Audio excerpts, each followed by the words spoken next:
اور سب میری دعا میں بہت ہمیشہ سے شامل ہے اور ہمیشہ انشاءاللہ رہیں گے۔ اب سوال یہاں پر پیدا ہوتا ہے کہ شوال ہو گیا ہے شروع، شوال کی بھی بہت بڑی فضیلت ہے، اور وہ فضیلت کیا ہے کہ سنن ابی داؤد کی حدیث ہے کہ رسول اللہ صلی اللہ علیہ وآلہ وسلم نے ارشاد فرمایا کہ جس نے رمضان کے روزے رکھنے کے بعد شوال کے 6 روزے رکھے،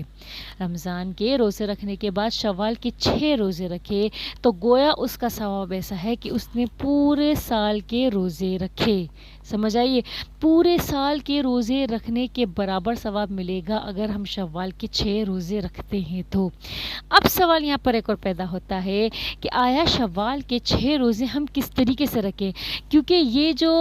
لوگوں میں یہ پھیلا ہوا ہے، عام ہے کہ شوال کے بعد، شوال جو شروع ہوتا ہے عید الفطر سے، کہ عید کے دن روزہ نہیں رکھے گا، لیکن دوسری عید سے جو روزہ رکھنا